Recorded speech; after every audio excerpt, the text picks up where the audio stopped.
Muy buenos días, muy buenas tardes, donde quiera que nos estén escuchando. Mi nombre es Margilis Jaime y soy la presidenta de la Comisión de Mediación y Arbitraje del Colegio Nacional de Abogados.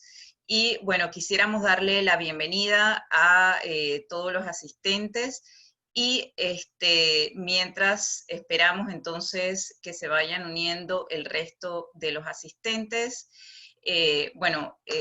Quería pues expresarle también nuestro agradecimiento al Club Español del Arbitraje y muy particularmente al capítulo de Panamá por el apoyo para el éxito de este evento. Es pues un tema sumamente especial, singular, ya que por lo menos en Panamá no es un tema que se haya tratado mucho y es el arbitraje en materia de disputas financieras. Así que estoy segura que va a ser del agrado de todos ustedes. Vamos a escuchar de experiencias tanto en Estados Unidos como en España. Así que esperemos que sea pues de mucho provecho para todos. Y bueno, sin más preámbulos, yo les voy a dejar con Miguel Ángel Clare, quien también les va a dar unas palabras de bienvenida en nombre del capítulo panameño del Club Español del Arbitraje. Él es su actual presidente y bueno, también es socio de la firma González Revilla y Asociados. Es muy conocido por todos nosotros en Panamá como mediador, como árbitro y como abogado de parte en arbitrajes tanto nacionales como internacionales. Miguel Ángel, el micrófono es tuyo. Muchas gracias, Margie. En nombre del capítulo panameño del Club Español del Arbitraje, agradezco la invitación de colaborar con este evento y el Colegio Nacional de Abogados, sobre todo con la Comisión de Arbitraje y Medios Alternos de Solución de Conflictos, que muy bien tú presides, Margie, y que está muy activa este año, y el año pasado al finales también. Así que en el día de hoy vamos a conversar el tema, como tú misma dijiste, sobre el arbitraje y disputas en materia financiera, con la presencia de Zaida de Llerena Sosa, Elizabeth del Cid y Manuel Conte, a quienes le damos la más cordial de las bienvenidas, ¿no? Voy a permitir 2 minutitos para hablar del Club Español de Arbitraje, que es conocido por sus siglas como el CEA. Es una asociación española sin ánimo de lucro dedicada a promover el recurso del arbitraje como método de resolución de conflictos, así como a desarrollar el arbitraje en la lengua española, portuguesa o con algún tipo de componente iberoamericano, ¿no? La misma se constituyó en el año 2005 por un grupo de profesionales especialistas en arbitraje internacional y actualmente reúne más de 1000 socios en 43 países, todos ellos expertos en arbitraje, que han contribuido a la consolidación de una comunidad arbitral internacional en la lengua española y portuguesa. Todas aquellas personas especialistas en esta materia que compartan los objetivos del club, independientemente de su nacionalidad y lugar de residencia, están cordialmente invitados a unirse. Los objetivos del Club Español del Arbitraje son los siguientes, para mencionarles algunos, ¿no? Primero, promocionar el uso del arbitraje entre los empresarios de habla española y portuguesa o con algún tipo de interés en Iberoamérica. Servir de foro de intercambio de ideas y conocimientos entre profesionales, que es lo que estamos haciendo en el día de hoy, colaborando con el Colegio Nacional de Abogados de Panamá. Colaborar con jueces y magistrados en el estudio y desarrollo y aplicación del arbitraje. Elaborar informes, documentos de trabajo, recomendaciones de buenas prácticas de arbitraje, también en mediación, así como códigos de conducta que constituyan ciertas pautas de orientación a nivel tanto doméstico como internacional. Organizar jornadas sobre arbitraje y mediación periódicamente y, por supuesto, todos los años tenemos un congreso anual que sirve de punto de encuentro a todos los especialistas de arbitraje, ¿no? Sobre el tema. Mantener, por supuesto, una web actualizada que reúna toda la información relevante en el campo de arbitraje y la mediación y publicar un listado de los socios que pertenecen al CEA a nivel internacional, ¿no? Como muy bien lo manifestaste, desde agosto de este año me ha tocado la tarea de presidir el capítulo panameño del CEA, siendo este nuestro primer evento en conjunto con el Colegio Nacional de Abogados de Panamá y que espero que sea el primero de muchos, Margie, ¿no? Para iniciar el conversatorio del día de hoy, le vamos a otorgar la palabra a Zaida Aide Llerena Sosa, quien nos tocará unos temas muy interesantes.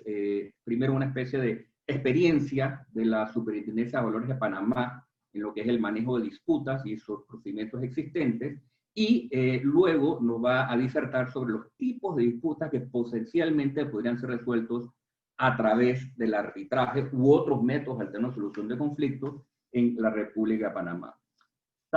Zaida es subdirectora ejecutiva de la Dirección de Supervisión de Intermediarios de la Superintendencia del Mercado de Valores desde marzo del 2013 a la fecha.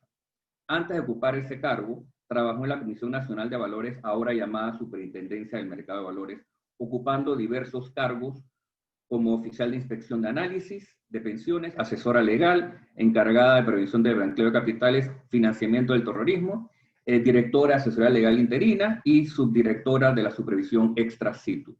Cuenta con 2 licenciaturas, una en Derecho y Ciencias Políticas y otra en Administración de Empresas con énfasis en banca y finanzas.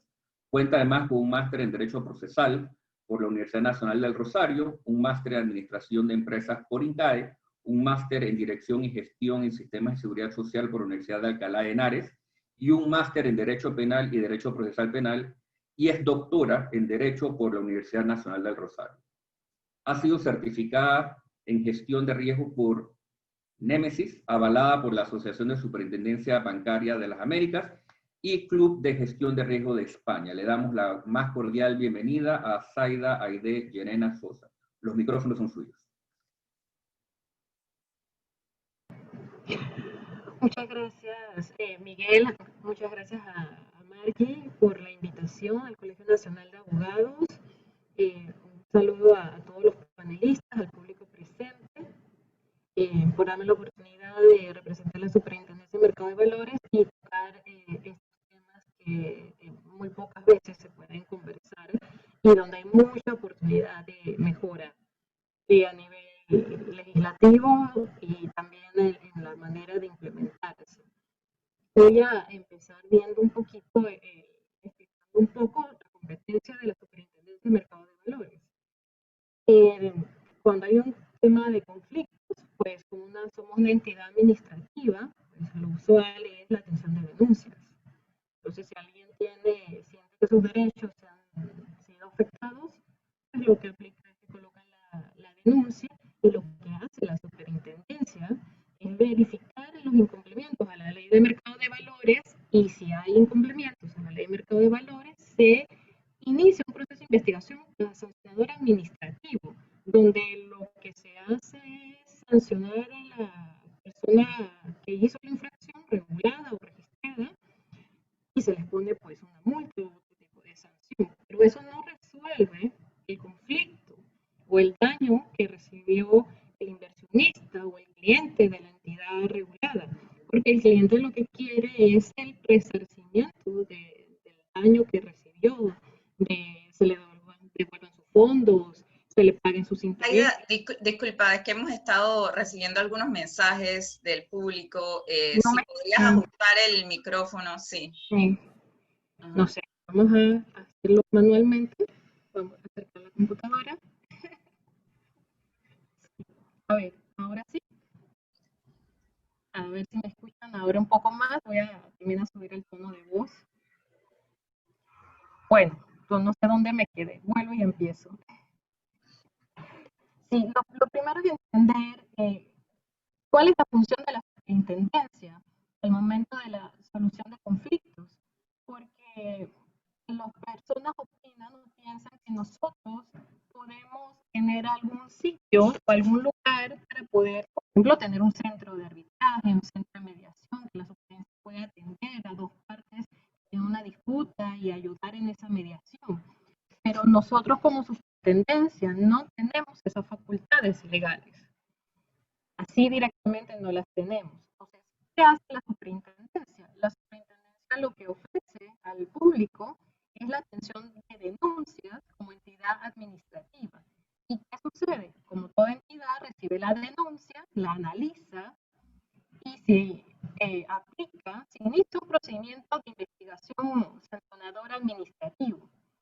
Ese procedimiento de investigación administrativa conlleva sanciones, multas, amonestaciones, revocaciones de licencias, suspensiones, separación de juntas directivas. Hay un ámbito muy grande de sanciones. Pero este tema no resuelve el querer del cliente, el daño que sufre. El conflicto realmente no lo resuelve. Sí, bueno, se sancionó a la entidad, pero no hay una solución al conflicto propiamente, porque no le podemos devolver sus fondos. O sea, yo no puedo, como superintendencia, instruir a la Casa de Valores, instruir al asesor que devuelva el dinero que supuestamente perdió el cliente. Además, tenemos en cuenta que cada sector financiero es diferente. Nosotros somos mercado de valores. Entonces, el mercado de valores conlleva la posibilidad de pérdida. Entonces, todo cliente que está aquí, que es un poco diferente al cliente bancario, es un cliente más sofisticado, un cliente que sabe que para poder tener mayores rendimientos hay una posibilidad de perder su patrimonio o tener pérdidas en el patrimonio. Entonces, es otro tipo de cliente el que está. Pero este cliente también puede sufrir algún tipo o tener algún tipo de conflicto con la entidad que contrata, querer solucionarlo. Y lo que dice la ley para poder solucionar estos temas es que nos vayamos a la justicia ordinaria civil. Entonces, eso hay que tenerlo claro, porque la superintendencia lo que puede hacer, si alguien llega y coloca una queja y dice, tengo un problema, tengo un conflicto, ¿qué dice la superintendencia? Coloca la denuncia. Y si aplica y hay un incumplimiento de la ley del mercado de valores, entonces yo abriré un procedimiento administrativo sancionador y haré lo que me toca. Pero si tú aún así quieres un resarcimiento del daño que recibiste o quieres tu devolución de fondos o sientes que además necesitas una indemnización, lo que la ley de mercado de valores le dice a estos reguladores, indíquele a esta persona que debe colocar el juicio ordinario, que en este caso sería mayor. Entonces, eso es un tema grande, porque a veces las reclamaciones que vamos, 20,000, bueno, pueden ser $100,000. Tal vez este mercado aplica una cantidad interesante, pero el cliente puede demorar 10 años en tener una solución en un tribunal de justicia. Así que lo que llevaría y sería en este mercado donde las cosas cambian muy rápido, porque el mercado de valores es algo tan dinámico, la verdad que la solución legal a veces no es la más factible, y la ley del mercado de valores no dice expresamente que se aceptan medios de solución alternos de conflicto, como el arbitraje o la mediación. No, tampoco lo limita. Entonces, ¿qué se ha resuelto en la plaza? La plaza dice, ¿sabes qué? Yo no puedo ir a los tribunales de justicia. Nosotros necesitamos algo más efectivo. Entonces, en los contratos colocan la forma para solucionar el conflicto. O sea, la plaza ha llenado el vacío que está en la ley y ellos mismos han colocado las cláusulas de arbitraje en los contratos de cuentas de inversión, que son los más usados por las casas de valores, los contratos de administración de cuentas por los asesores o los de asesoría, pero la asesoría no lleva tanto conflicto, pero lo que lleva administración de activos sí. Entonces, a ellos han colocado las cláusulas. Y usualmente la Cámara Panameña de Comercio e Industria, el centro de arbitraje que usualmente utiliza. Y tenemos muchas entidades con licencia que son miembros de el centro de mediación de esta entidad. Entonces, eso es lo que la PAC ha resuelto ante los temas que tenemos.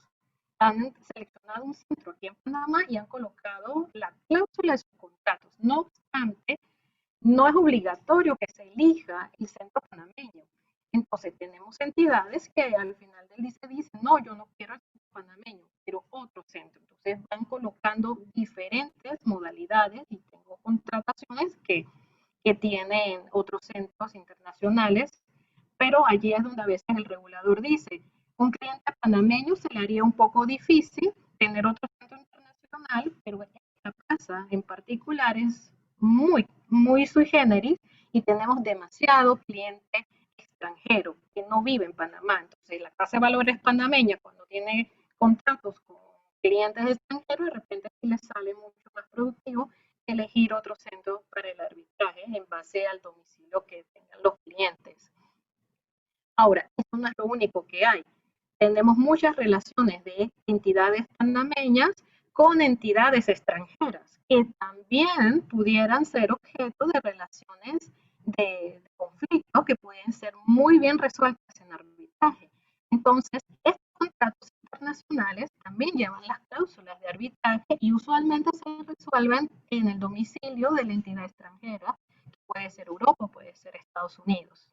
Entonces, este es otro tipo de lugar donde cabe y se ha resuelto muy bien a nivel privado cómo resolver los conflictos cuando la ley panameña no lo establece. Tenemos los contratos entre clientes y casas de valores y luego los contratos entre las casas de valores y las instituciones internacionales para brindar servicios de custodio, para obtener servicios de corresponsalía, o también para vender fondos. Hay muchas entidades extranjeras que venden sus fondos a través de la plaza panameña y los conflictos entre esos intermediarios resuelven con el arbitraje. Entonces, todo eso se va colocando en los contratos y este regulador mantiene la libertad de contratación. Entonces, las cláusulas las deciden las partes. Nosotros no interferimos en la de voluntad de la manifestación de las partes de los contratantes.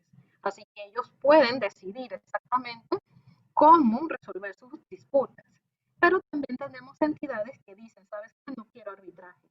Entonces, en sus contratos colocan tribunal de justicia ordinario. Entonces, esos clientes sí van a tener la limitación porque su contrato ya dice cómo resolverlo y no les van a dar la oportunidad a la entidad financiera de un arbitraje porque firmar un contrato que no, ya no incluye la cláusula y obviamente no van a hacer un acuerdo posterior para permitir el mismo. Entonces, eso es un poco el contexto que tenemos.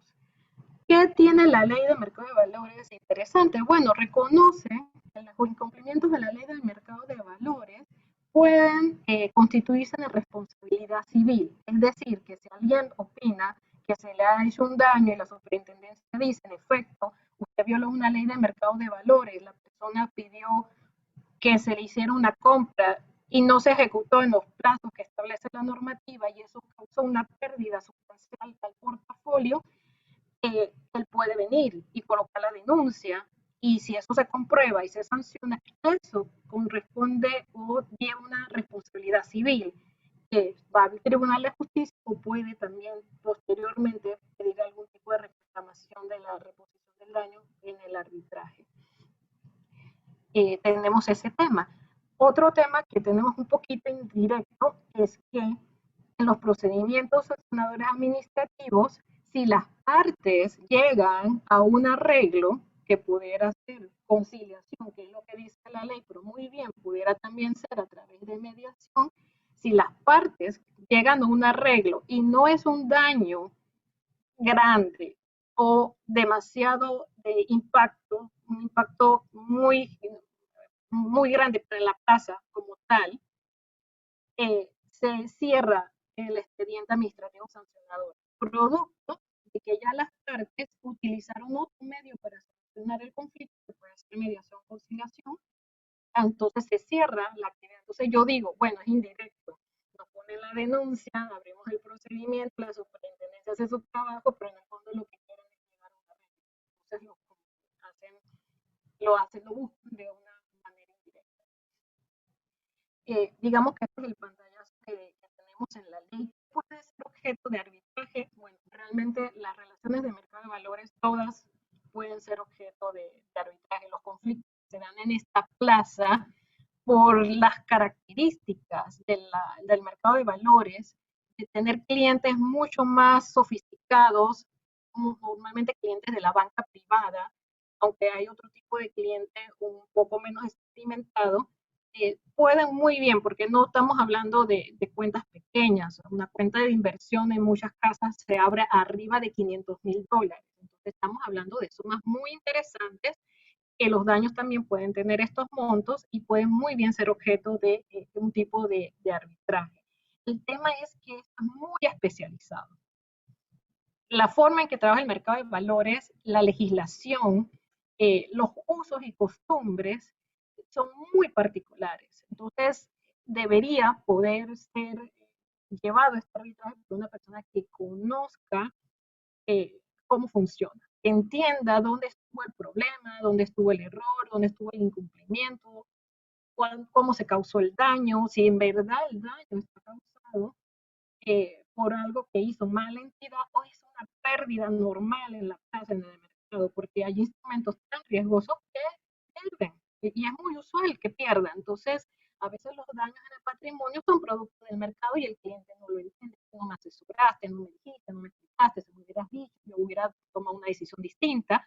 Y ahí hay temas donde solamente alguien que conoce y que es muy experto pudiera brindar el arbitraje de la forma más efectiva. Otro tema que sería muy bueno sería la mediación para casos de menores cuantías. Una cuenta de inversión que también pudiera abrirse para invertir en sociedades de inversión o fondos mutuos por montos de 30,000, 40,000 dólares, muy bien pudiera resolver sus conflictos a través de mediación de una forma mucho más sencilla y mucho más económica. Podrían también llegar a los acuerdos. Yo opino que la mediación tiene mucha ámbito para usarse, es algo que no estamos acostumbrados a ver en el mercado de valores, pero se le podría sacar muchísimo provecho.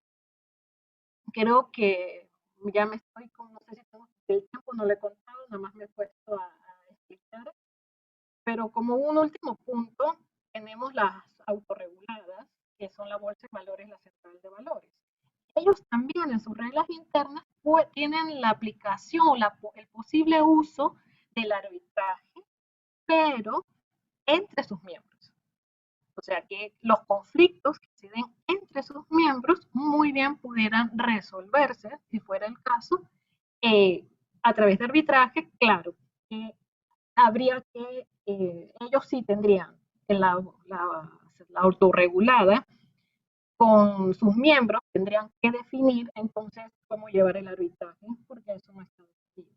Ellos sí tendrían como que ver cómo lo van a hacer, pero es otra materia que pudiera ser objeto de arbitraje porque también está contemplado que este tipo de relaciones entre los miembros dentro de la actuación del autorregulado, es decir, dentro de la misma actuación del mercado de valores, de lo que es la bolsa o dentro de lo que es la central y sus acciones, pudiera resolverse también a través del arbitraje.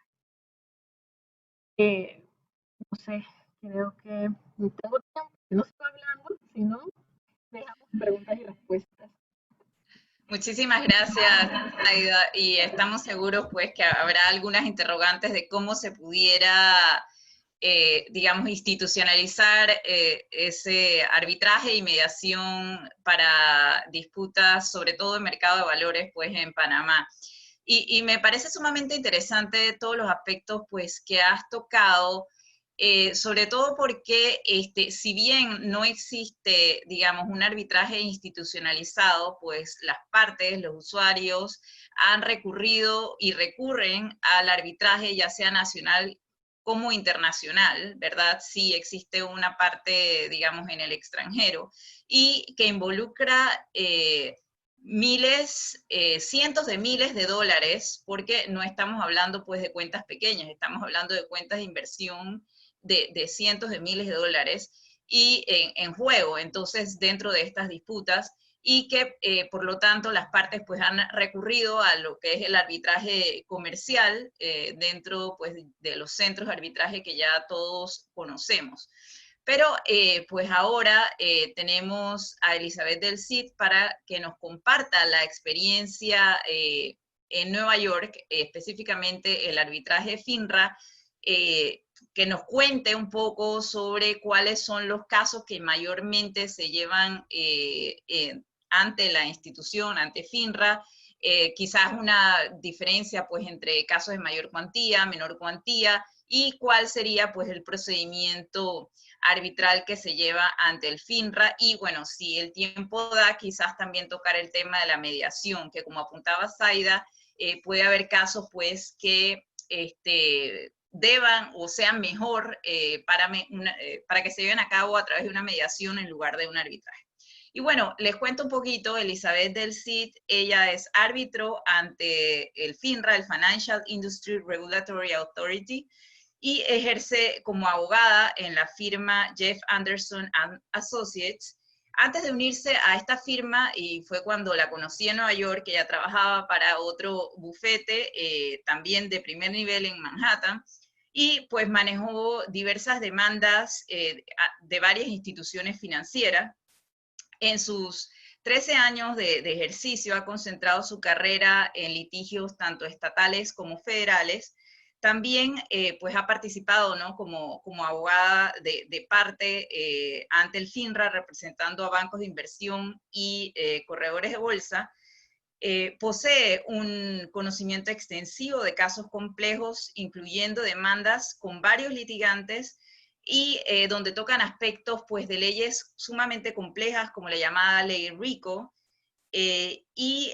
pues también les comento, ¿no?, que ella ha sido admitida para ejercer el derecho tanto en la barra de California como en la barra de Nueva York, y asimismo ha sido admitida ante diversos tribunales en los Estados Unidos, como el Tribunal de Distrito Central de California, el Tribunal de Distrito Norte de California, Tribunal de Distrito Norte de Iowa y el Tribunal de Distrito de Connecticut. Así que bienvenida, Elizabeth, a Panamá a través de esta audiencia virtual, y bueno, los micrófonos son tuyos.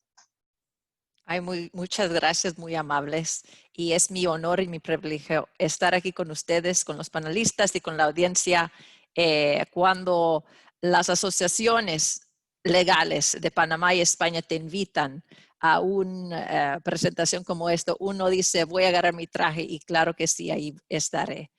Hoy les hablo desde Nueva York, pero como Margie les ha dicho, yo ejerzo en Nueva York. He estado aquí más de 6 años representando a una de las más grandes instituciones financieras en Latinoamérica, a Estados Unidos y Europa.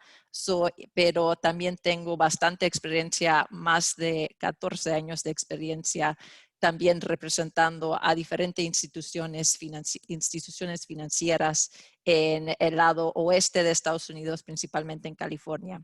Y no nomás como abogada, pero también como árbitro de FINRA y mediadora. Voy a hablar con ustedes no nomás de la experiencia de arbitraje en cuestión de cuáles son los tipos de casos que toman, pero también cuál es la diferencia cuando hay casos de mayor nivel de cantidad y poco nivel, cuál es el procedimiento arbitral, en cómo escoger los árbitros, quién te va a convenir, cómo le vas a decir a tu cliente que este caso te va a ir bien.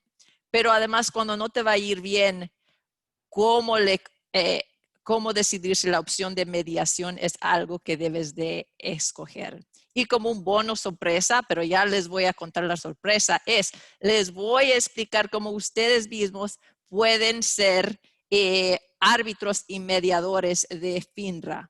Ustedes pueden aplicar, tomar el examen a ningún costo y participar en estos casos para tener más experiencia, tener más conocimiento del tipo de caso FINRA. Es algo donde están buscando mucho gente con experiencia, gente internacional, gente que habla español y que tienen un conocimiento sofisticado de las leyes, no nomás en Estados Unidos, pero internacionalmente.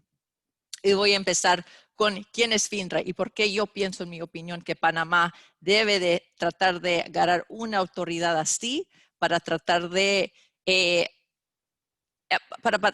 decidir estos casos financieros que ustedes conocen. Son muy complejos, toman mucha atención a los números y cuáles son las representaciones que se han hecho cuando una persona invierte en cierta seguridad o una persona decide trabajar en la asociación financiera y decide irse. FINRA significa Financial Industry Regulatory Authority, y en español eso significa la autoridad regulatoria de la industria financiera. FINRA regula a estas instituciones que existen en todos los 50 estados de Estados Unidos y además en Puerto Rico, donde hay muchos árbitros y muchas inversiones que se hacen ahí. Además, la experiencia de arbitraje de FINRA, hay 2 tipos de casos. Y el primer caso es un caso que se llama el caso con el cliente. y el segundo es el caso de la industria. Un caso con el cliente, que es lo que mayormente vemos cuando hay problemas financieros económicos en Estados Unidos, cuando bajan las inversiones, son los del cliente. Y cuando la economía está estable, entonces vemos más casos de la industria. El segundo caso, voy a ser más breve porque ustedes conocen que la economía estadounidense es como como se dice, una montaña rusa, sube y baja. El arbitraje entre industrias quiere decir dos miembros de FINRA. Una institución puede ser y alguien que trabaja como consejero financiero. Y estos tipos de casos mayormente son cuando un empleado decide que está trabajando con una institución financiera, pero decide irse, tomar sus clientes con él y ir a otro bufete, o otra institución, mejor dicho. Y la institución donde dejó, quiere decir, esos clientes que te llevas son nuestros, no te los puedes llevar. Ese es un tipo de caso, es lo que estamos viendo mucho. Cuando la economía está baja y las inversiones bajan de precio, dicen los clientes, dicen, ¿qué pasó con mis inversiones? ¿Dónde está mi principio? ¿Dónde está el dinero que puse? ¿Dónde está el interés que yo esperé conseguir? Ese se llama un caso con el cliente. Y esos casos, el cliente puede demandar por sí mismo. No es necesario que tenga abogado, pero se lo recomendamos que sí tenga abogado. Y ahí hay dos tipos de casos. El tipo de caso depende en cuánto dinero está en cuestión, cuánto dinero perdió y cuánto dice que le debe otorgar la institución. Si son hasta $100,000 americanos, entonces va a ser un arbitraje donde escogen un árbitro, solo un árbitro, y los dos lados tienen el derecho de escoger por un grupo de árbitros que FINRA les otorga con sus biografías, con su información para decir quién escogen ustedes. Los dos tienen que concordar con uno. Ese arbitraje, cuando son hasta $100,000 americanos en disputa, se puede hacer por teléfono, se puede hacer en persona o se puede hacer por Zoom. Como ustedes saben, con la pandemia todo lo estamos haciendo virtual. Mayormente, un caso en FINRA, ellos quieren que se termine en 12 meses. Pero como ustedes saben, todo está retrasado por este virus que estamos todos viviendo hoy. Entonces, ya yo creo que estoy viendo que casos toman más, hasta 18 meses para resolverles si va a haber un árbitro completo y no se resuelve antes de eso informalmente por mediación o otra avenida. El segundo tipo de caso, que es más sofisticado, donde vemos que hay reclamos de RICO, de conspiración, de fraude. Fraude es una acción que vemos mucho, donde hay representación en donde se vendieron las cosas. Es el caso donde el dinero en disputa son más de $100,000 americanos. Y esos casos, pueden tomar más tiempo, claro que sí. Si hay más en cuestión, pues vamos a ponerle más atención. Lo bueno de FINRA, que me gusta a mí, es que en todos estos casos, ellos tienen las reglas en cómo van a suceder los casos. Ellos dicen, mira, primero vamos a escoger los árbitros. Luego vamos a intercambiar documentos. Luego vamos a decir que tú puedes pedir documentos de otros personas. Y luego vamos a tener el arbitraje si ustedes deciden que no quieren tener una mediación o resuelven entre ustedes. En este tipo de caso donde el dinero en cuestión son más de $100,000, que seguro ustedes saben puede llegar a muchos millones de dólares perdidos, ahí se escogen 3 árbitros. Y el grupo de árbitros que otra vez FINRA le propone a los dos lados es más grande. Y se puede hacer ahí, puedes ganar árbitros públicos o árbitros de la industria. Si escoges árbitros públicos, eso quiere decir que no necesariamente tienen un conocimiento de seguridades y de inversiones, de tipo de casos financieros. puede ver árbitros ahí. Ojalá ustedes sean uno de ellos un día, donde son profesores, son actores, son gente de restaurante, son cualquier persona que tiene interés en ser un árbitro y saben y conocen las reglas del FINRA, toman el examen y lo pasan. Claro, eso le conviene más al demandante, al cliente, tomar un caso así donde los árbitros son del público.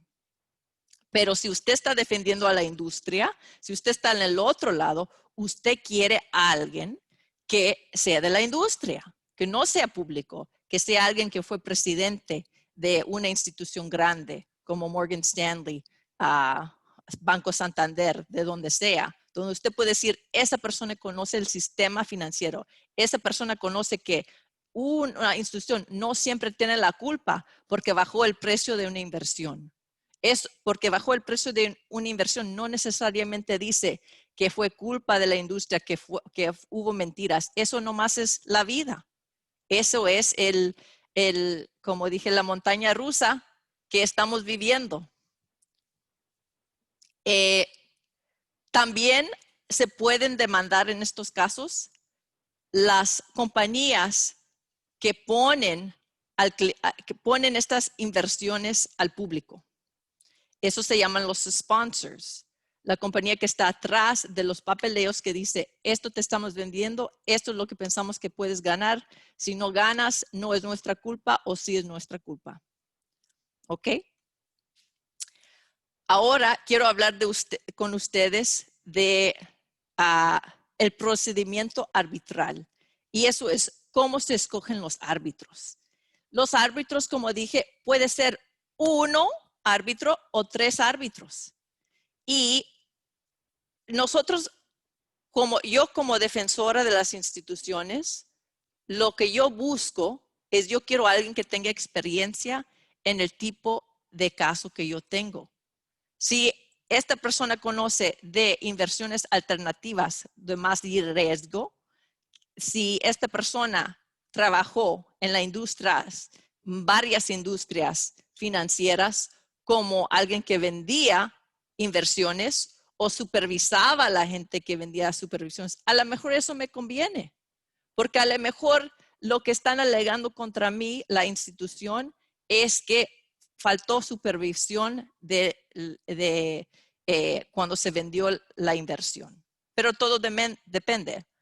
Al otro lado, si yo soy el cliente y yo quiero a alguien que me tenga más lástima, que entienda que yo, como vamos a suponer, una anciana, no pude leer todos los documentos que me pusieron, que ustedes conocen a veces en las inversiones, ganas 500 páginas, que dice, estos son todos los riesgos, en letras chiquitita que no se entiende nada. Estas son las cosas que usted puede perder si usted invierte $1 millón americanos. Yo quiero a alguien que diga, sí, yo entiendo eso. Yo entiendo como una anciana que cuando yo decidí invertir, yo le puse toda la confianza a mi consejero financiero. Y si él me dijo que este era bueno para mí, yo decidí invertir ahí. Yo no me puse a leer letra tras letra de esas 500 páginas. Entonces, vamos a querer a alguien que a lo mejor es un profesor. A lo mejor es alguien que también ha invierto en ese tipo de cosas, que no lo va a tomar tan cuestión de dinero. Van a ver un aspecto emocional. Van a ver que hay que tener una poca de caridad.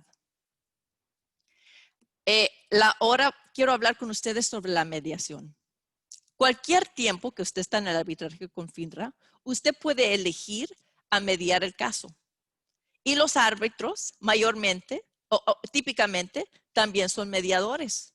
Y usted puede decir, oye, yo quiero ahora ver si tengo una chance con estos mediadores, un neutral que tiene la experiencia. Otra vez, las dos partes tienen que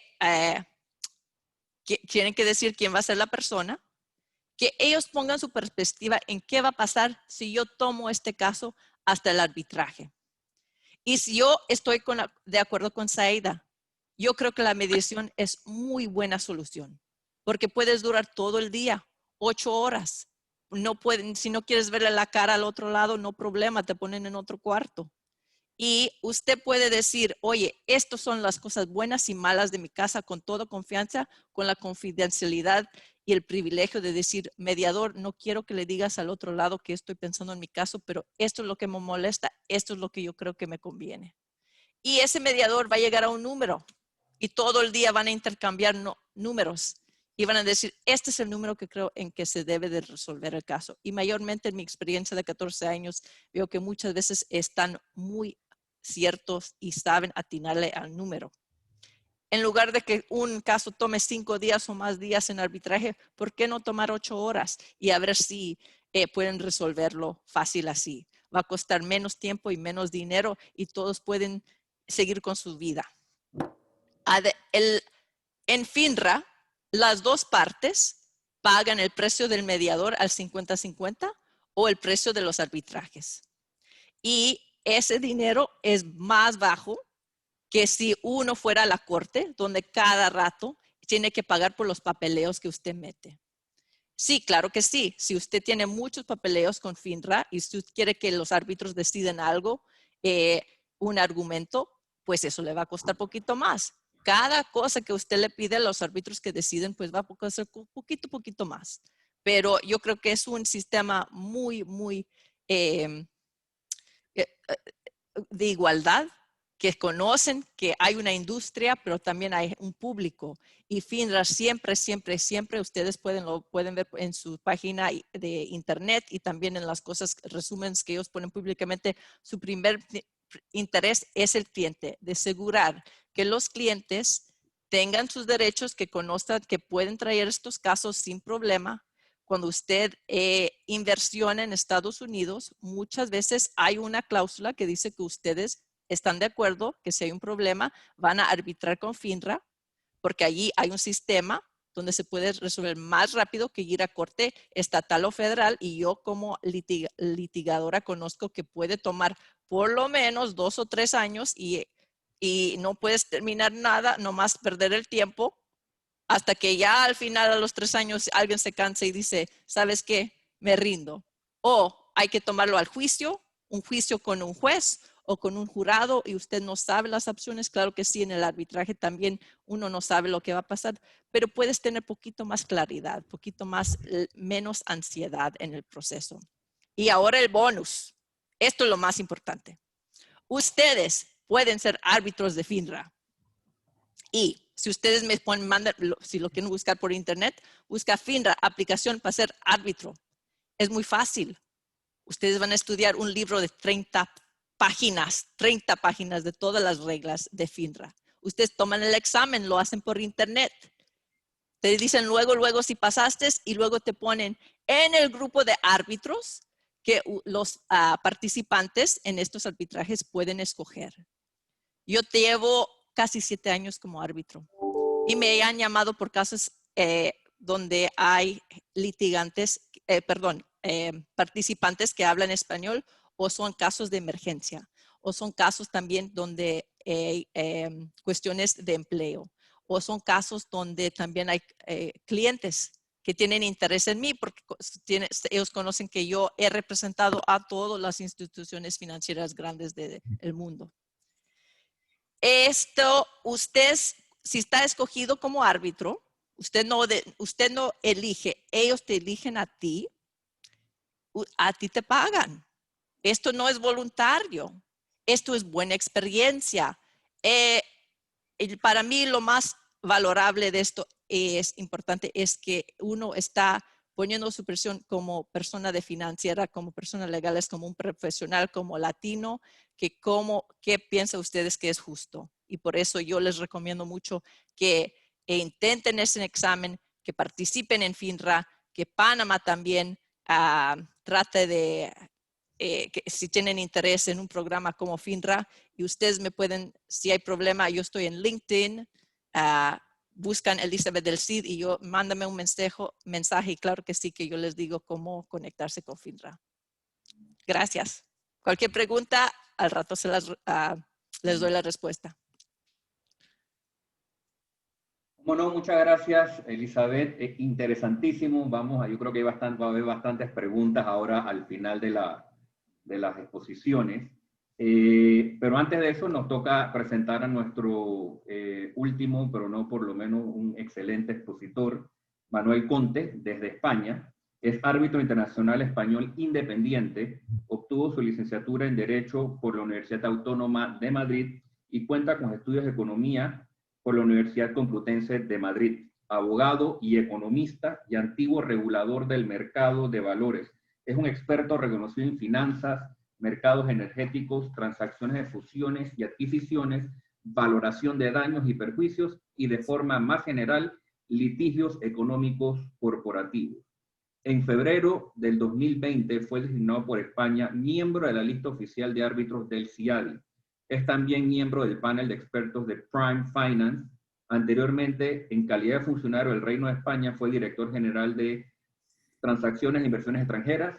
Fue también director general del Tesoro y Políticas Financieras. Actuó también como secretario de Estado de Economía, vicepresidente del sector financiero en el Banco Mundial y presidente de la Comisión Nacional de Valores. Durante estos años, él estuvo varios años en Bruselas, del 96 al 99, y actuó como asesor de asuntos económicos y comerciales en la representación española ante la Unión Europea, y estuvo muy implicado en las negociaciones sobre comercio internacional e inversiones, así como en los paneles de arbitraje de la Organización Mundial de Comercio. Le damos la bienvenida a Manuel Conte, los micrófonos son suyos. Muchas gracias, Miguel Ángel, y disculpas por ser el último en intervenir. Y para contar un poco mi experiencia en arbitraje financiero, asunto sobre el que el Club Español de Arbitraje hace años me encargó que hiciera un estudio, y después seguí también otro parecido que hizo la Cámara de Comercio Internacional de París sobre el ámbito del arbitraje financiero. Yo para empezar diría, coincidiendo creo con lo que acaba de decir Elizabeth, que la mediación en teoría a mí me parece un mecanismo más rápido, eficiente y barato que el arbitraje. Y en España ahora, precisamente a raíz de toda la litigiosidad que va a generar la crisis del COVID, está habiendo un esfuerzo público y privado por favorecer la mediación, porque hasta ahora, desgraciadamente, aunque tenemos un cuadro legislativo, la mediación se ha practicado poco. Yo creo que está más implantada en jurisdicciones anglosajonas que en países como España, donde muchos abogados ven ya directamente el pleito ante los tribunales, y ya alguno muy ilustrado puede pensar en procedimientos de arbitraje. Y la mediación yo creo que no goza del suficiente prestigio como debiera, y esperemos que ahora en España se desarrolle más. Pero volviendo al arbitraje, el arbitraje en España sí que me consta que se ha desarrollado en el ámbito financiero, y especialmente en dos ámbitos. Uno, en el ámbito de las disputas que ha habido sobre productos derivados, sobre todo swaps de intereses, a raíz de que en España los préstamos hipotecarios hasta ahora eran casi todos a tipo de interés variable, un tipo de interés basado en el Euribor. Y entonces, en una época anterior a la crisis del 2008, en el que se veía que los tipos de interés iban subiendo, había algunos deudores hipotecarios que pensaron que les interesaba pasarse de tipo variable a tipo fijo mediante swaps de intereses, e incluso el año 2003 el legislador pues, le pidió a los bancos que siempre que ofrecieran un préstamo hipotecario a tipo variable, al mismo tiempo le informaran al cliente sobre posibles técnicas para cubrir el riesgo de interés. Con lo cual se concertaron muchos de esos swaps de intereses, y varias entidades, no todas, decidieron meter cláusulas de arbitraje en supuestos de disputa. Hubo entidades, por ejemplo, el Santander es conocido, que siempre ha sido una institución que el arbitraje financiero no le ha gustado demasiado. En cambio, su competidor, el BBVA, pues sí que metía este tipo de cláusulas de arbitraje. Y, lógicamente, ¿qué ocurrió? Cuando después de la crisis financiera y la crisis de Lehman Brothers se desplomaron los tipos de interés, lógicamente, los que habían concertado swaps de intereses y tenían que pagar un tipo fijo, se dieron cuenta que ese tipo fijo que tenían que pagar era mucho más alto que el tipo variable que recibían y que el swap de intereses les había hecho perder la ventaja de la caída de los tipos de interés. Con lo cual, demandaron muchas veces a la entidad alegando que había habido un vicio de consentimiento, que había habido error en la contratación del swap, en algunos casos alegando otros vicios, ¿no? Y esas demandas, cuando había cláusula arbitral, fueron por la vía arbitral, muchas veces en arbitrajes con sede en la ciudad de Madrid, también en el caso de CaixaBank de Barcelona, y si no había cláusula arbitral, ante los tribunales, ¿no? Aquí la verdad es que ha habido unos resultados bastante dispares, porque en general los tribunales españoles en esta época posterior a la crisis han sido extraordinariamente favorables a los deudores hipotecarios y en general a los clientes, y poco favorables a los bancos. Con lo cual, a los tribunales ordinarios tenían claramente a fallar siempre a favor de los particulares y muy difícilmente a favor de los bancos. Y si en primera instancia el litigio lo ganó el banco, llegaba la apelación y ante la audiencia el banco muchas veces lo perdía. En fin, en cambio yo creo que la situación en los arbitrajes ha sido mucho más ecuánime en la medida de que los tribunales arbitrales consideraban las operaciones desde una perspectiva pues, mucho más jurídica, ateniéndose a la información que había sobre la contratación y sin partir de la premisa de que el cliente estaba siempre mal informado, que era la alegación típica que hacían. Los clientes decían que los bancos ya sabían que los tipos de interés iban a bajar y que se habían aprovechado de ellos y que además no les habían contado que era una operación a largo plazo y que ellos creían que era una especie de seguro cuya prima podían dejar de pagar en cualquier momento. Bueno, y yo creo que los tribunales arbitrales, pues yo creo que han analizado en general, por lo que yo he visto, las circunstancias del caso. En muchos casos, y yo he participado en varios arbitrajes, se vio que efectivamente la información que la entidad bancaria había proporcionado al cliente no era lo suficientemente detallada, o incluso que a veces contenía una información que favorecía la contratación del producto, y se consideró que efectivamente había ahí una presunción de error del consentimiento. Porque un criterio que sentó la jurisprudencia, que parece bastante sensato, es que cuando la entidad financiera no ha cumplido todas las obligaciones de información que le impone la ley, cabe presumir de forma relativa, no absoluta, o sea, que una presunción juris tantum, que el cliente estaba mal informado, y eso exige que la entidad financiera informe de acuerdo con todos los requisitos que establecía en España y sigue estableciendo la ley del mercado de valores, que traspuso una directiva comunitaria sobre instrumentos financieros muy detallada y obligaba a mucha información. En algún caso, además, la variante que ha ocurrido es que, como originalmente cuando se concertaban esos swaps de intereses, el tipo de interés fijo que regía en el mercado estaba por encima del tipo variable, en los primeros periodos de liquidación, pues al cliente, si era un plain vanilla, un swap puro y simple, pues le tocaba pagar semestralmente la diferencia entre el tipo fijo y el tipo variable. Y claro, eso al cliente no le gustaba mucho y le pedía al banco que imaginara ideas para que no le saliera a pagar inicialmente nada. ¿Y qué solía ocurrir muchas veces?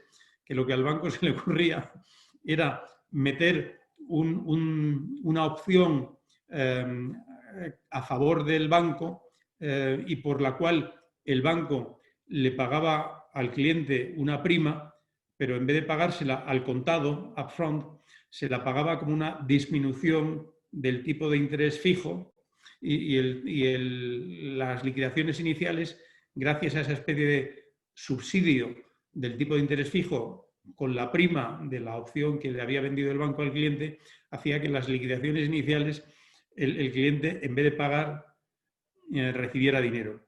Lo cual tenía un efecto perverso, porque muchos clientes veían ahí una mina de oro. Hacían un contrato y resultaba que en ese contrato, swap de intereses con alguna opción, resultaba que empezaban a cobrar, y entonces decía, oye, ¿y por qué no hacemos más grande el contrato, el nocional del contrato? ¿Por qué no lo llevamos al máximo, al máximo? ¿Qué ocurrió luego? Que muchas de esas opciones al final estuvieron in the money, a favor del banco, y cuando llegó el momento de liquidarlas, resulta que al cliente le salía unas sumas a pagar de millones de euros, ¿no? Yo recuerdo, yo estuve en un arbitraje en donde, curiosamente, el cliente que había contratado un swap de intereses era nada menos que un gran profesional del derecho, como en España son los notarios, que es una profesión muy prestigiosa, de juristas, con mucha formación, y el notario ese, que a mi juicio claramente sabía lo que había contratado en su día, pues alegaba vicio de consentimiento porque decía que no le habían informado de la opción que estaba aneja al contrato. En realidad, él había vendido un put sobre las acciones de un banco, y las acciones del banco habían caído en picado, y entonces el valor liquidativo de ese put que el notario le había vendido al banco valía una millonada, y el notario alegaba todo tipo de vicios. Bueno, ahí la verdad es que en ese tribunal fue divertido, porque al final llegamos a una solución ecléctica, porque efectivamente toda la información que le habían dado al notario no era todo lo completísima, pero llegamos a la conclusión que no había una nulidad esencial, porque había habido un incumplimiento parcial de las obligaciones por el banco.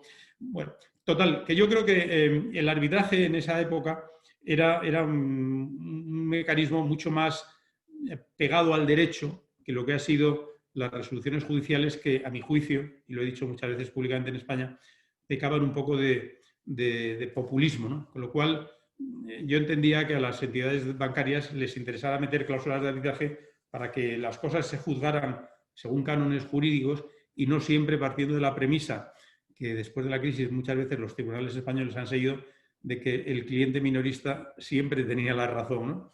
Como los compradores en el Corte Inglés, ¿no? Que el cliente siempre tiene razón. Pues hay veces que no. ¿Qué ha ocurrido, sin embargo?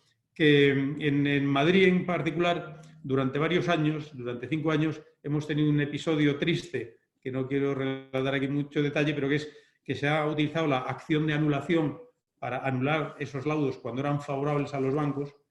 Cuando eran favorables al particular, lógicamente, no se usaban, pero cuando eran favorables al banco, los particulares y sus abogados instaban la acción de anulación, y el Tribunal Superior de Justicia de Madrid, pues invocando un concepto lato de orden público, pues se metía en el asunto y aplicaba criterios bastante populistas y ha anulado muchos de esos laudos, con lo cual el arbitraje ha servido de poco.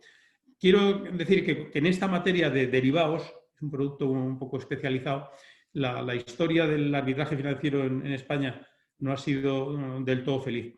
Por el contrario, ha habido otros ámbitos donde también ha habido bastante arbitraje que yo he visto, que es en gestoras de instituciones de inversión colectiva y de fondos de capital riesgo, que han sido demandadas por los socios de esas entidades de private equity por mala gestión o por haber cobrado. Y ahí yo creo que el arbitraje ha funcionado a las mil maravillas, con rapidez y eficacia y con conocimiento de causa por parte de los árbitros, ¿no? Una cuestión general, yo que he sido muy defensor del arbitraje en materia financiera, sí que debo decir que claro, en el arbitraje financiero se da una singularidad que se da en otros casos, y es que los clientes de una parte, los bancos, acuden al sistema con mucha frecuencia, y en cada uno de los arbitrajes se encuentran con un cliente que cada vez es distinto. O sea que los bancos y las entidades que recurren sistemáticamente al arbitraje tienen mucha experiencia y tienen muchos casos y mucho contacto con las instituciones arbitrales, y en cambio sus contrapartes en la disputa pues son gente con poca formación en materia de arbitrajes, no son profesionales del mundo del arbitraje. Es algo, no sé si en Panamá se da también, es algo que ocurre en el arbitraje societario, ¿no? Cuando en una sociedad cotizada hay una cláusula, en los estatutos hay un convenio arbitral, pues lógicamente, si ha habido muchas demandas arbitrales, la sociedad siempre es la misma, su asesor jurídico tiene mucha experiencia en arbitraje y, sin embargo, los demandantes o la otra parte son cada vez uno distinto y no tienen suficiente conocimiento ni del sistema arbitral ni, sobre todo, del perfil de los árbitros. Por eso, curiosamente, en España, cuando se trató de potenciar en el año 2011 el arbitraje de conflictos societarios, se introdujo en la ley una norma muy singular que a mí me parece muy bien pensada, y es que cuando se mete en los estatutos de una compañía una cláusula de arbitraje societario, los 3 árbitros del tribunal tienen que ser designados por la institución arbitral y no son designados en ningún caso, ninguno de ellos, por la propia sociedad que ha metido el convenio arbitral. ¿Por qué? Pues porque se supone que el que es un usuario regular del arbitraje y se enfrenta a contrapartes distintas y con menor información y con menos asesoramiento que ella, pues va a tener una cierta ventaja a la hora de conformar el tribunal arbitral, ¿no? De ahí que la ley española en materia societaria introdujera esa previsión. Pero, sin embargo, no la llegó a introducir en el arbitraje financiero. Y entonces se da esa situación que es que hay cierta, yo creo, ventaja para las entidades financieras que usan recurrentemente el arbitraje, porque ellas tienen más información sobre los criterios aplicados por los distintos árbitros que lo que tienen, pues, los clientes diseminados, salvo en algunos casos excepcionales en que los clientes estén muy bien asesorados por una asociación de usuarios, pero no es frecuente. Con lo cual yo constataba, y lo dije varias veces cuando presidía la propia Corte Española de Arbitraje, que ese problema lo teníamos que arreglar porque había ahí un cierto desequilibrio espontáneo que surgía de esa circunstancia, que no era un arbitraje absolutamente entre iguales, porque una de las partes, el banco, usaba y conocía mucho mejor la institución que la otra, que cada vez era distinta. Como digo, a ese problema se le añadió el de las anulaciones por el Tribunal Superior de Justicia de Madrid y ha quedado un poco en un limbo. Y por fortuna, el Tribunal Constitucional en España acaba de sacar una sentencia y va a sacar otras donde cercena mucho esa capacidad que ha invocado el Tribunal Superior de Justicia de Madrid para anular laudos, ¿no? Le recuerdo a todos los participantes que pueden hacer sus preguntas a través del icono de preguntas y respuestas, ya que pues tendremos un periodo para esto. Manuel se está volviendo a unir. Espero, ya estoy otra vez en pantalla, ¿no? Sí. Bueno, espero que no tenga que repetir desde que dije buenas tardes o buenos días. No, solamente solo se haya perdido esas reflexiones que hacía sobre la experiencia un poco mixta que ha habido en España sobre el arbitraje financiero.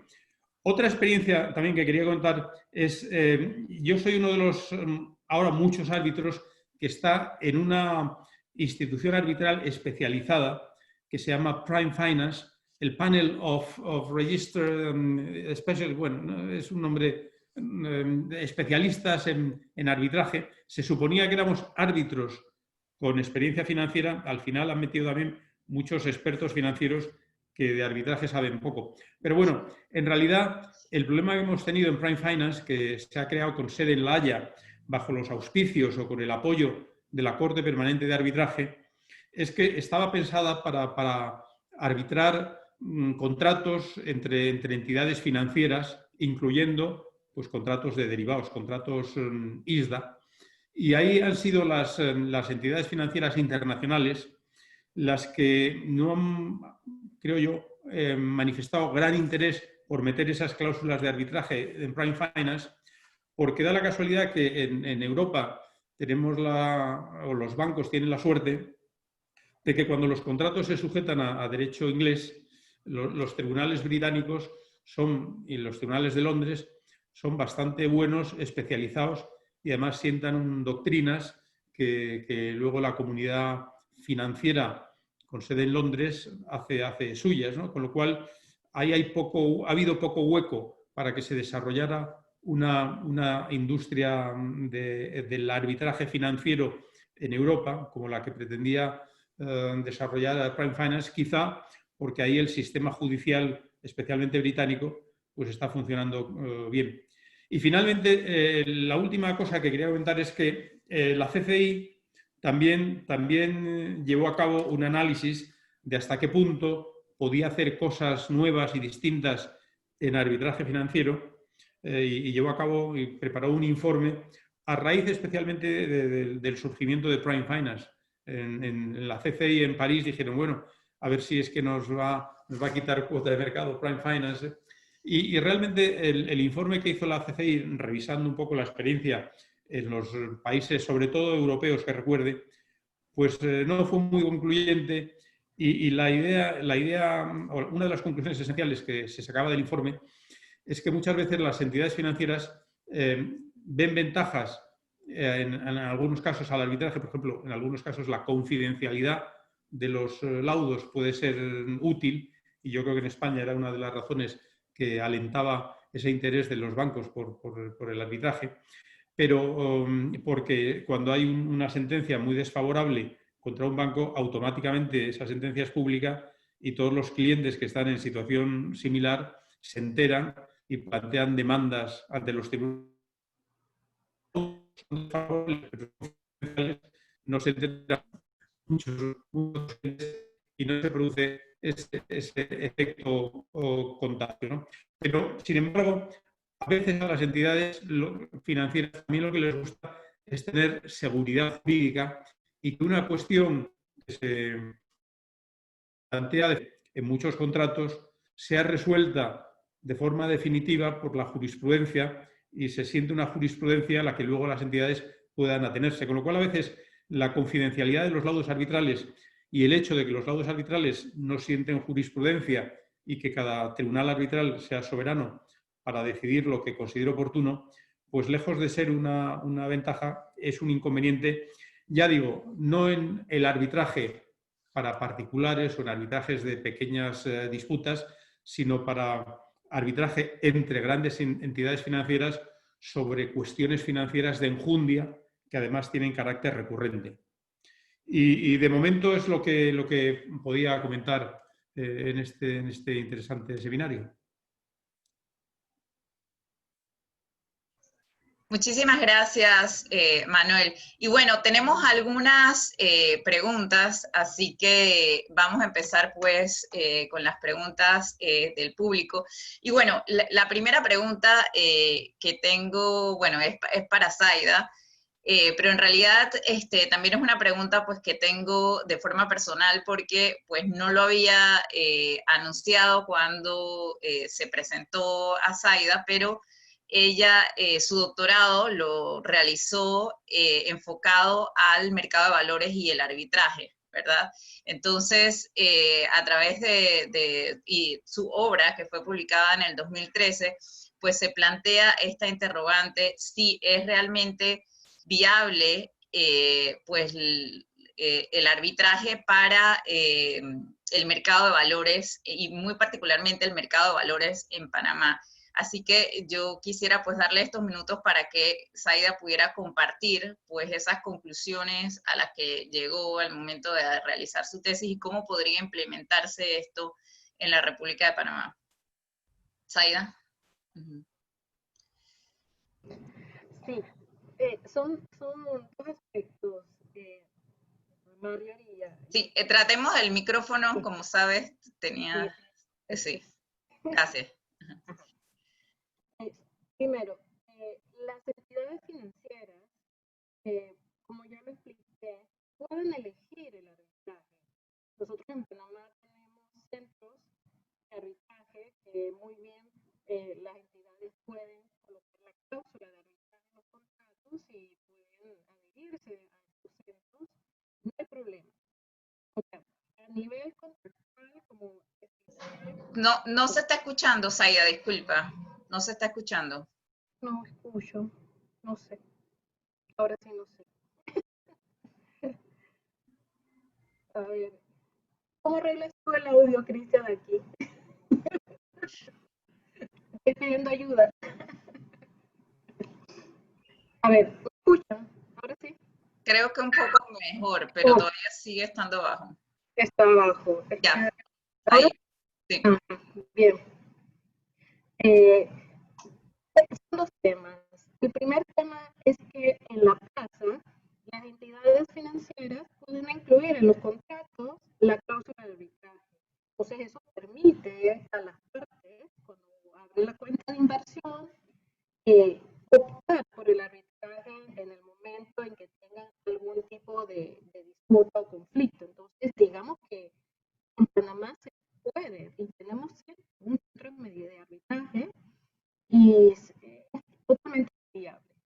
¿Cuál era el tema que yo trataba en el trabajo? Es que yo decía, bueno, ¿por qué un ente regulador como la Superintendencia de Valores o la de Bancos no puede tener un centro de arbitraje y mediación? Porque nosotros como regulador no podemos ofrecer este servicio también. Entonces aquí es donde viene el análisis que si bien nosotros somos un regulador que hemos adoptado mucha legislación anglosajona, somos un ente administrativo.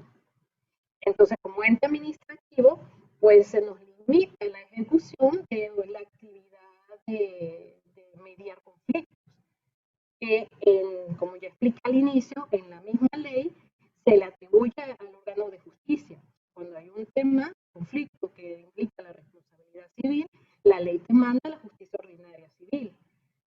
Entonces no le da amplitud a la Superintendencia de Valores de que cree su propio centro de justicia privada, fuera de los términos de la justicia ordinaria. Y ser una entidad administrativa, obviamente, pues estamos limitados por la ley, pero la pregunta al final de fondo es si al ser entidad administrativa podemos involucrarnos en la solución de conflictos del sector privado.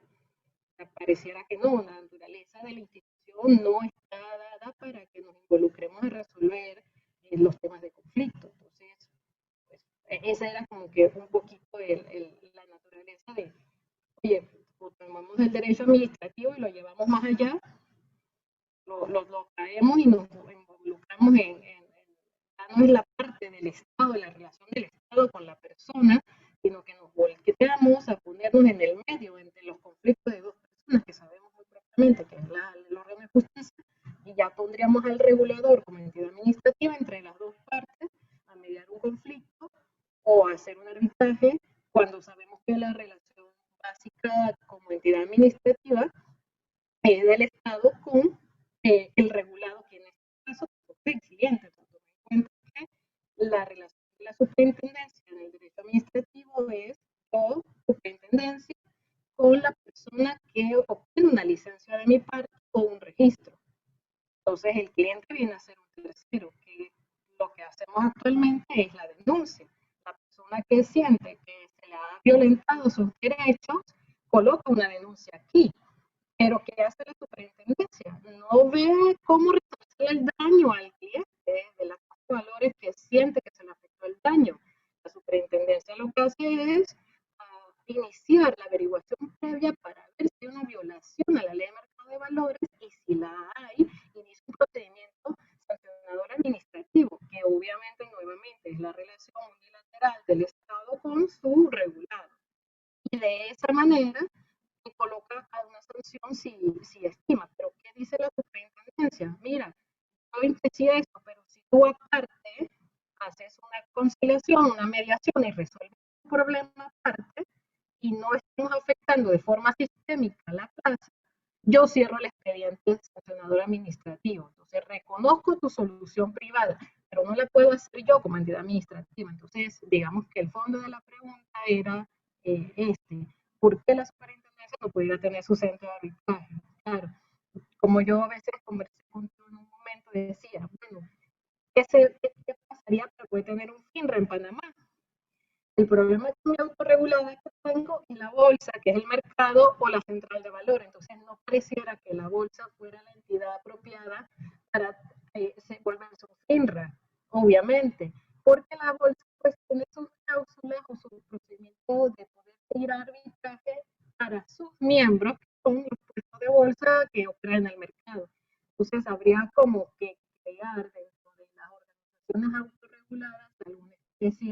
entidad que se pudiera dedicar a esta finalidad, pero obviamente pues habría que hacer cambios normativos y esa es como que la conclusión del trabajo, ¿no? Gracias, Zaida. Yo creo que esas conclusiones van un poco en línea también con lo que nos comentaba Elizabeth, ¿verdad? Que habría un futuro, pues, para crear una institución similar, no para todos los casos, pero para algunos de los casos que pudieran entonces solventarse a través de esta institución. Y bueno, han habido una serie de preguntas que Elizabeth diligentemente, pues, algunas ha contestado directamente, pero me gustaría que pudiera profundizar un poco. Sobre todo van en la línea, por ejemplo, tenemos en el caso de Nathan Seida, tenemos un comentario, ¿verdad?, sobre si se piensa que la mediación pues tendría un futuro próspero para resolver estos tipos de disputas. Y tenemos luego otra serie también de preguntas que van un poco a comparar lo que es la mediación con el arbitraje en tiempo y costo, ¿no? O sea, qué tan rápido puede ser una mediación y efectiva en comparación con el arbitraje. No sé si nos podrías resumir esto, Elizabeth, ya que nos quedan pocos minutos también. Ajá. Sí, muy bien. Y le quiero agradecer todo a las panelistas por la información que han brindado, que yo también he aprendido mucho hoy. Las preguntas que la audiencia ha dado son muy efectivas, muy astutas. Le puedo decir que sí hay casos donde se tiene que litigar, donde uno sabe que no nomás se trata de dinero. Ese caso no es un caso donde le puedes dar un número y decir te voy a dar tantos dólares y se vamos a terminar. Esos son casos emocionales, donde hay cosas donde hay más que decidir. El arbitraje y la mediación mayormente son para generalmente los otros tipos de casos, donde todo sí tiene un precio. Mayormente todo tiene un precio y uno puede decir, mira, cuando hay una disputa en yo invertí aquí, yo perdí tanto dinero, eso yo creo que se puede decidir por mediación o arbitraje, porque es nomás numeración. Vamos a hacer cálculos. ¿Cuánto perdiste? ¿Cuáles son las ventajas y desventajas de tu casa? ¿Cuál es mi posición? ¿Cuál es la tuya? En un caso donde hay cosas más emocionantes, como un caso donde hay muchos clientes por medio, un caso de empleo, por ejemplo, sí se puede arbitrar, pero muchas veces esos casos los tenemos que litigar o en el arbitraje tenemos que ir a la audiencia, a los arbitrajes, a los 3 árbitros y preguntarles, ¿ustedes qué piensan? ¿Esos clientes se deben ir o no ir? Mayormente cuando hay mucho dinero por en medio, claro que sí, eso es algo que a lo mejor el arbitraje no es eficiente porque el dinero en cuestión es tanto que uno no está allí para ahorrarse unos centavos, como dijimos los mexicanos. Y me gustaría mucho pues oír las ideas de Zaida y de Manuel en ese punto. Bueno, vamos a escuchar pues a Manuel, ya que también pues le han estado preguntando mucho interesados por el último reporte de la CCI al que hizo mención. Estoy segura que debe estar en el website de la CCI como todo, pero quizás entonces pudieras pues también profundizar un poco, ¿no? Y recomendar más que nada, en el caso de Panamá, pues qué pudiera hacerse para implementar este tipo de arbitrajes especializados, ¿no? Manuel. Ajá, el micrófono, Manuel. Uh-huh.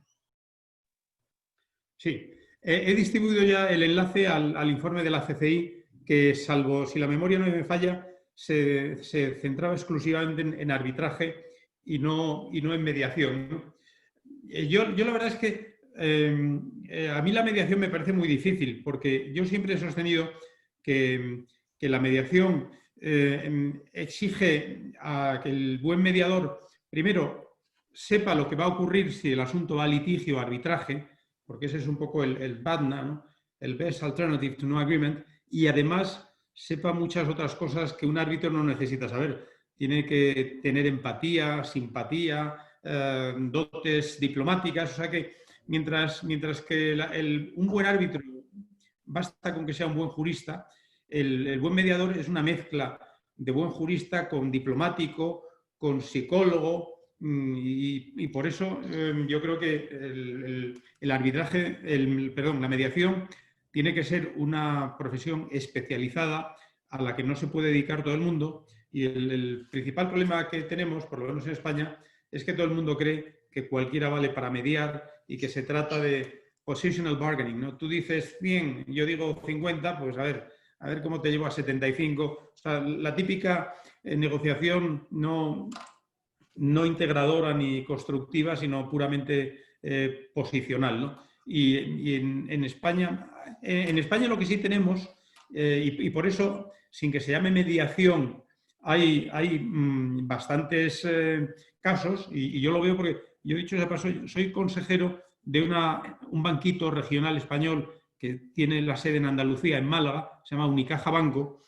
Y en España lo que se ha desarrollado muchísimo es que los supervisores financieros, tanto el Banco de España, en lo que atañe a productos bancarios, como la Comisión de Mercado de Valores, tienen oficinas de reclamaciones y entonces analizan las reclamaciones que hacen los particulares. Y lo que sacan el Banco de España y la Comisión de Mercado de Valores y la Dirección General de Seguros son puros recomendaciones que no son vinculantes. Entonces, las entidades financieras, pues muchas veces, algunas veces no hacen caso, pero muchas otras veces sí que se atienen a los criterios que sienta el supervisor en esa función de atención de reclamaciones.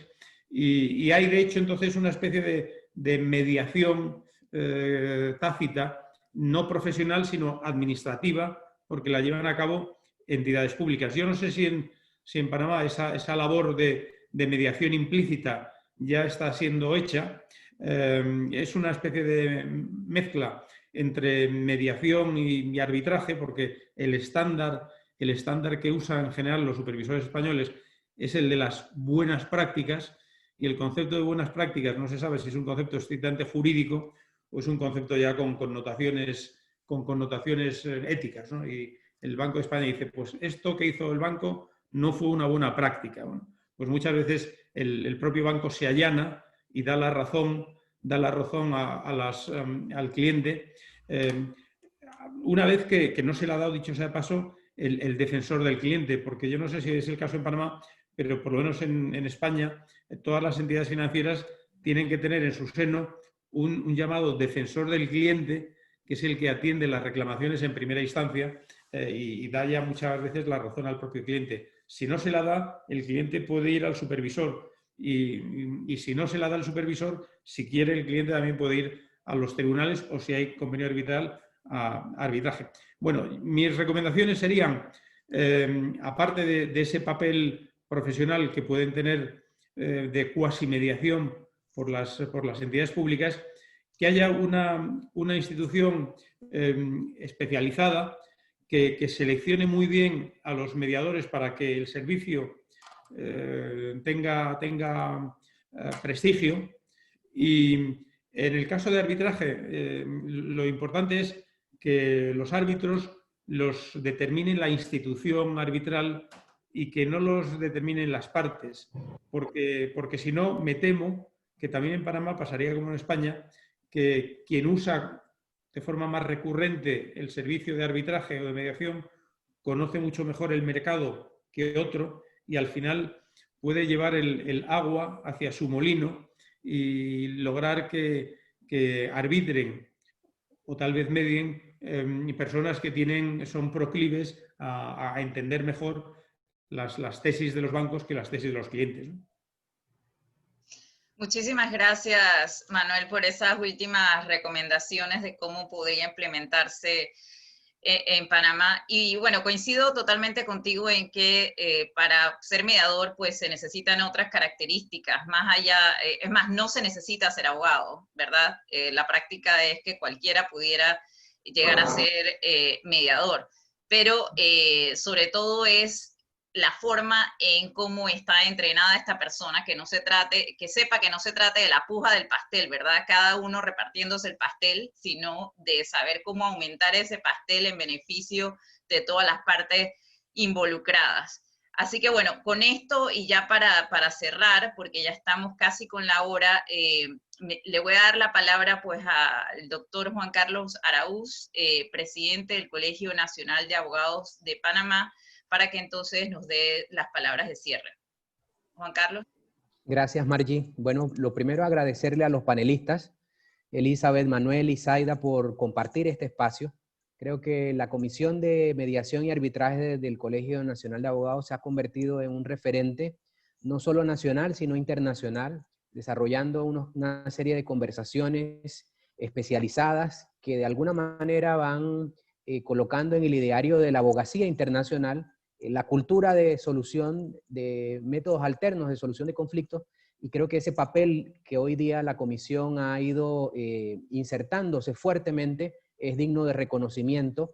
Creo que a nivel interno la abogacía panameña cuenta con un catálogo de conversaciones de altísimo nivel, de excelencia, como ha sido este conversatorio, que nos permite adentrarnos a más particularidades de la cultura de solución de conflictos de forma alternativa, y ese es el verdadero aporte que podemos destacar del esfuerzo que a través de la comisión, los comisionados, Margie ha realizado en esta época de pandemia, y para ellos nuestro reconocimiento como siempre, y recordarle que el colegio mantiene una secuencia de conversaciones muy interesantes que nos permite mantenernos actualizados permanentemente.